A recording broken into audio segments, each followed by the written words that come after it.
Seja muito bem-vindo, eu sou Luciano S. e esse é o canal Casos Sobrenaturais Reais.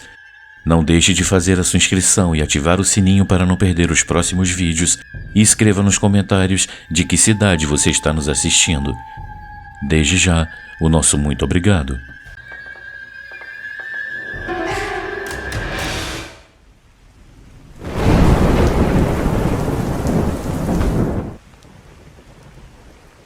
Nunca mais mexa comigo.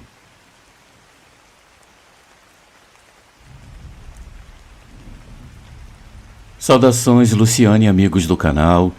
Eu tenho uma história que me foi contada pelo meu avôzinho, Serafim, quando eu era bem pequenininha. Naquela época, histórias corriam como vento, sem ninguém para duvidar ou tentar explicar com lógica o que acontecia nos rincões mais isolados do mundo. Eu cresci ouvindo os relatos do meu avô, histórias que faziam os pelos da nuca se arrepiarem contadas ao redor do fogo em noites de silêncio cortante. Mas nenhuma delas ficou tão gravada em minha mente quanto aquela noite em que ele enfrentou o inexplicável. Ele tinha o costume de voltar tarde do sítio onde ele passava o dia inteiro trabalhando na roça. A caminhada de volta até a casa era longa, pela trilha que serpenteava no meio da mata. Naquela noite, ele seguia o caminho de sempre, a espingarda pendurada no ombro, o peso do cansaço arrastando seus passos. Tudo parecia normal, até que ele começou a ouvir algo estranho. Era como se fosse um bicho correndo pela mata, ele me contou. Um trote rápido, pesado, mas não igual a de um cabrito ou javali. Tinha algo errado. Ele disse que parou, tentando ouvir melhor. O som também parou. O silêncio voltou à noite como se a própria floresta prendesse a respiração. Ele deu mais alguns passos e lá estava de novo o barulho seguindo-o, mas mais perto ainda. Fazia um som como um de um porco. Ele continuou, com os olhos estreitando-se como se ele revivesse aquele momento. Mas não era só isso. Tinha algo de humano no jeito que aquilo me seguia, algo que eu não consigo explicar. Luciano, o meu avô, que nunca fora um homem de se assustar fácil, parou no meio da trilha, virou-se para o que quer que estivesse na escuridão e gritou. Ah, tu quer vir me amedrontar, é? Pois vem cá. Ele disse que ergueu a espingarda e disparou. O estrondo ecoou entre as árvores, fazendo os pássaros levantarem voo assustados. O que quer que fosse aquilo soltou um grunhido alto e correu para longe, e os passos pesados desapareceram rapidamente na mata. Meu avô ficou parado por um instante escutando, mas tudo estava em silêncio outra vez. Ele acreditou que fosse apenas um animal e continuou normalmente o seu caminho. Quando ele se aproximou da vila, algo chamou sua atenção. Passando em frente à casa de um velho que todos evitavam, um homem recluso de olhar pesado e reputação duvidosa, ele viu que a janela estava aberta mesmo naquela noite fria. O meu avô parou curioso e desconfiado, e foi aí que ele viu. O velho estava sentado, com as calças arriadas até o joelho, passando uma pomada em um ferimento na coxa. Exatamente no mesmo lugar onde meu avô havia mirado. Daquele dia em diante, nunca mais o velho foi me assombrar na mata, ele concluiu com sua voz carregada de significado. Naquele tempo, todos sabiam que certas pessoas tinham o poder de se transformar, de mexer com forças que nenhum homem deveria ousar tocar.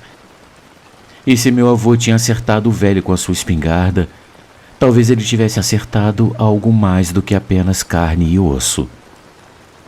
Eu nunca soube ao certo o que pensar dessa história. Talvez fosse apenas uma coincidência, ou talvez naquela noite meu avô tenha confrontado algo que deveria ter permanecido nas sombras.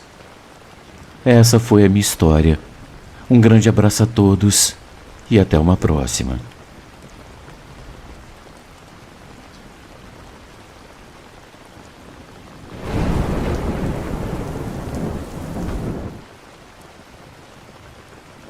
O objeto antigo.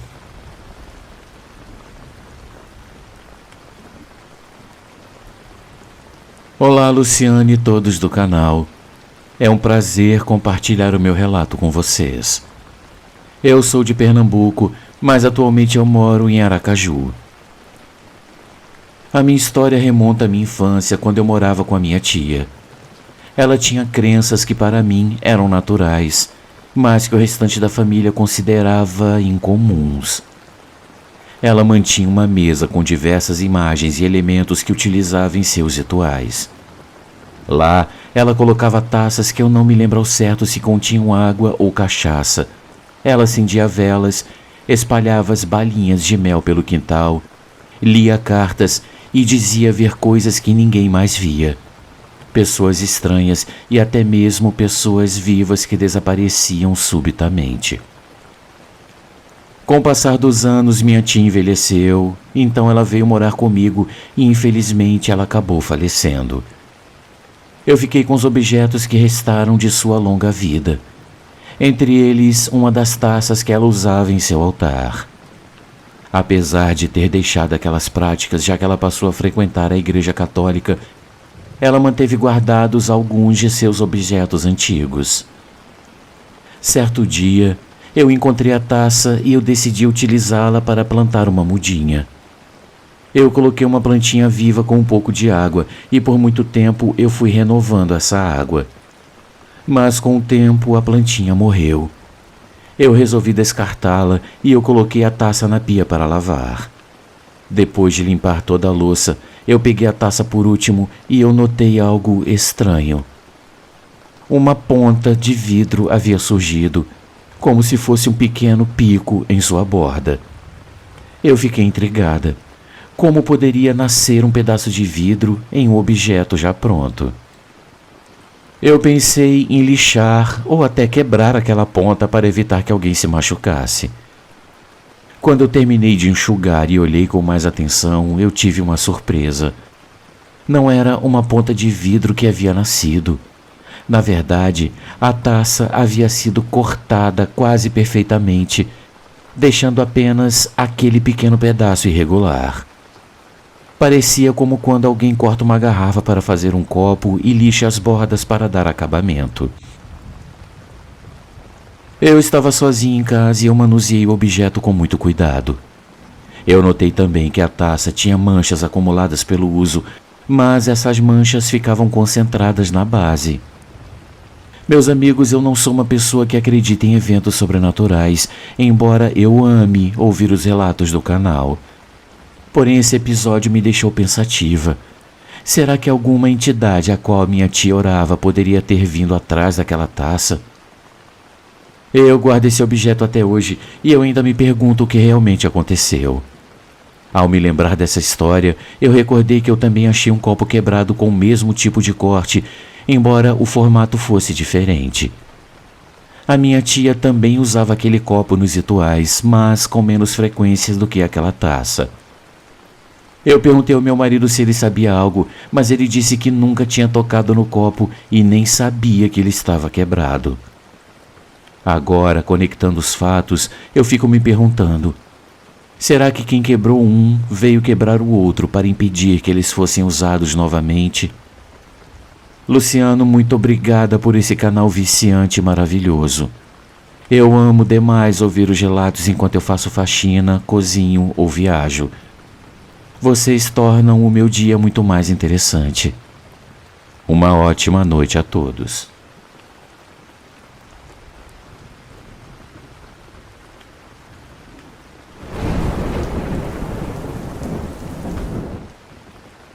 Quanto mais eu rezo, mais assombrações me aparecem.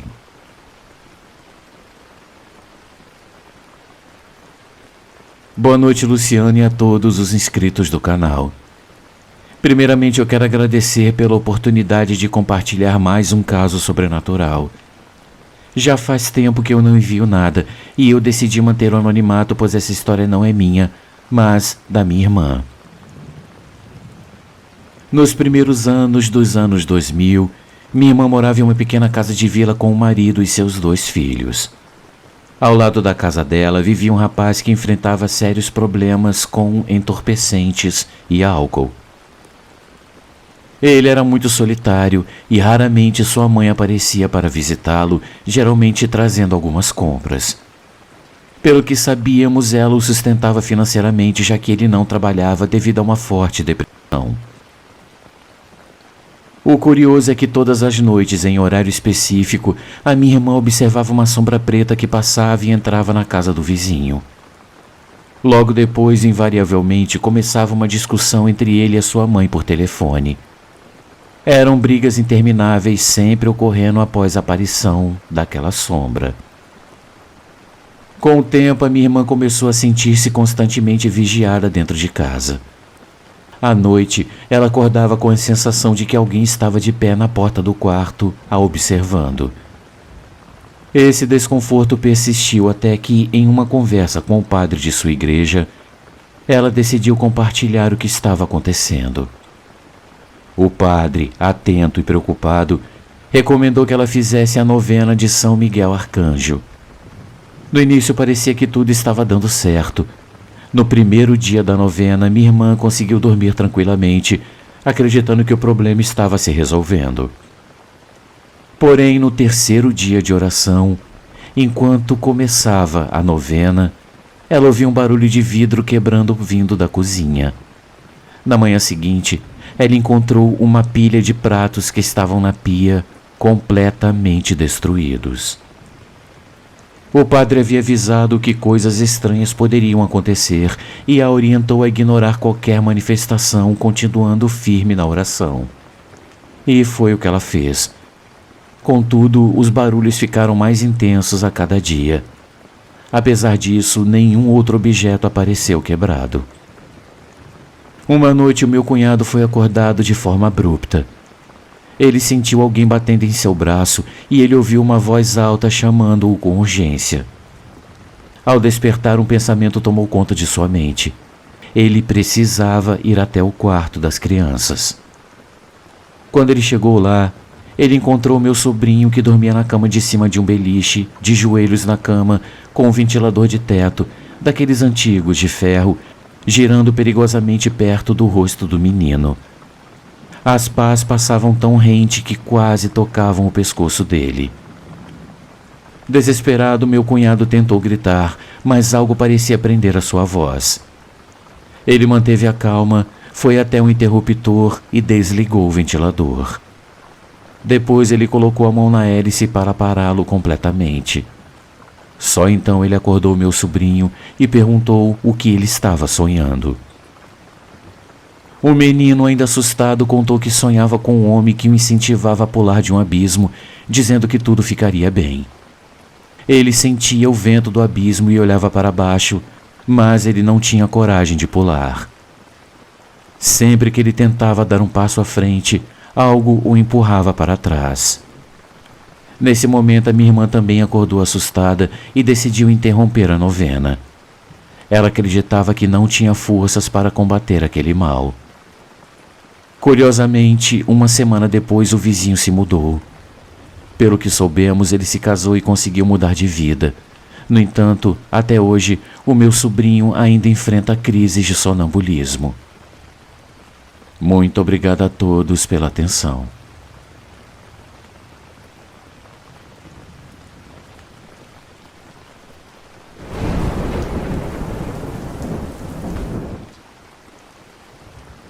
Meu gato teve um aviso.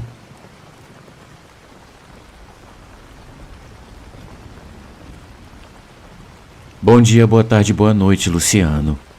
Meu nome é Fernanda e hoje aconteceu uma coisa que eu ainda estou tentando entender, algo que me deixou completamente arrepiada. Eu tenho uma loja onde eu passo a maior parte do meu dia e o meu gato, o Max, que é meu companheiro inseparável, sempre está comigo. Ele é calmo, muito tranquilo, mas hoje algo nele estava diferente. Do nada, ele começou a miar. Mas não era aquele miado normal. Era algo estranho, quase desesperado. Era um som carregado de medo, talvez até de aviso, como se ele estivesse vendo algo que eu não conseguia enxergar. No começo eu achei que ele estivesse machucado, então eu fui verificar, mas não tinha nada. Eu olhei ao redor procurando alguma coisa que pudesse o estar incomodando, mas a loja estava vazia como sempre. O miado continuava, ficando mais alto e mais insistente, e foi quando uma coisa muito estranha aconteceu. A vitrine da loja, que é toda de vidro, simplesmente estilhaçou do nada. O som foi tão alto que parecia um tiro ou uma pedra sendo lançada, mas não tinha ninguém ali. As portas de vidro se partiram em milhares de pedrinhas e as prateleiras também racharam ao meio, como se alguma força invisível tivesse atingido tudo de uma só vez. Eu fiquei paralisada por alguns segundos sem saber o que pensar. Já faz 3 anos que eu tenho essa loja e eu nunca tive nenhum problema com os vidros. Eles nunca sequer pareceram ser frágeis. Hoje, porém, eles simplesmente se quebraram sem explicação.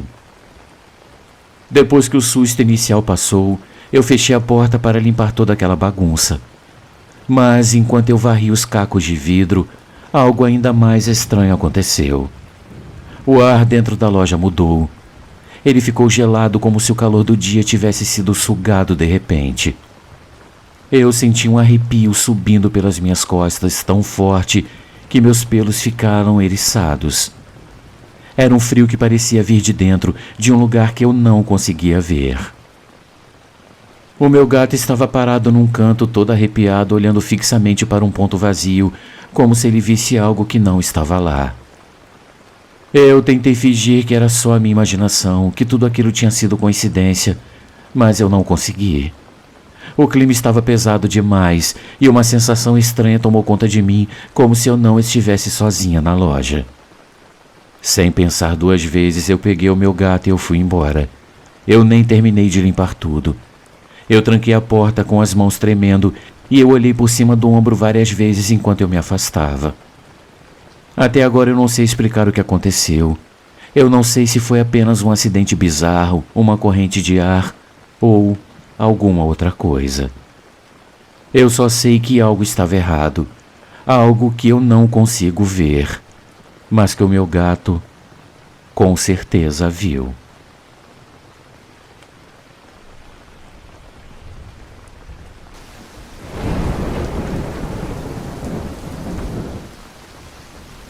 Amigos, uma pequena pausa no nosso vídeo, apenas para lembrar que o nosso canal é um canal independente e que para continuar existindo nós precisamos muito do seu apoio. Existem muitas formas de você ajudar o canal. Uma delas é contribuindo com qualquer quantia utilizando a chave Pix que está aparecendo na sua tela. Outra é se tornando membro contribuindo com apenas R$ 7,99 por mês clicando no link Seja Membro. Você também pode nos ajudar sempre curtindo, comentando e compartilhando nossos vídeos, pois dessa forma a plataforma vai ampliar o alcance do nosso canal e ele será cada dia mais conhecido. Desde já, a gente agradece e agora vamos continuar com o vídeo.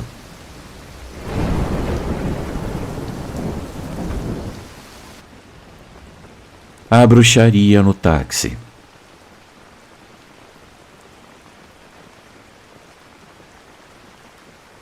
Boa noite a todos.